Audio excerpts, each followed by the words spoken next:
নমস্কার, মহাবুদ্ধ জ্যোতিষ চ্যানেলে আপনাদের সকলকে স্বাগত জানাই। আপনারা দেখছেন, লাইক শেয়ার সাবস্ক্রাইব করছেন, আপনাদের অসংখ্য ধন্যবাদ। যারা এখনও করেননি তাদের কাছে অনুরোধ সাবস্ক্রাইব করুন, যাতে পরবর্তী সমস্ত ভিডিও নোটিফিকেশান আপনারা আগেই পেয়ে যান। আজকে বলবো প্রপার্টি বিক্রি হচ্ছে না, কিছুতেই আপনারা খরিদ্দার পাচ্ছেন না, কিছুতেই জমি জমা বলুন বা বাড়ি বলুন বা ফ্ল্যাট বলুন, কিছুতেই বিক্রি হচ্ছে না। কি করবেন?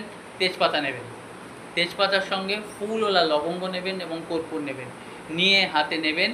এরমভাবে হাতে নিয়ে মনস্কামনা বলবেন যে আমার সম্পত্তি বা আমার প্রপার্টি বা আমার জমি বা আমার জায়গা যেটা আপনাদের বিক্রি হচ্ছে না, বাড়ি বলুন ফ্ল্যাট বলুন, সেটা বিক্রি হয়ে গেছে। এই পজিটিভ অ্যাফার্মেশন দিতে হবে, দিয়ে ওটাকে পুড়িয়ে দিতে হবে এবং ছাইটা বাইরে ফেলবেন, কোনো বাথরুমে বা নোংরা জায়গায় নয়, একটা মানে ওই যেখানে হাত ধোন বা বাসন মাজা হয় সেই সব জায়গায় ফেলবেন। ফেলে দিয়ে এটা করতে হবে 21 দিন করুন, 100% ফল পাবেন, বিশ্বাস করুন।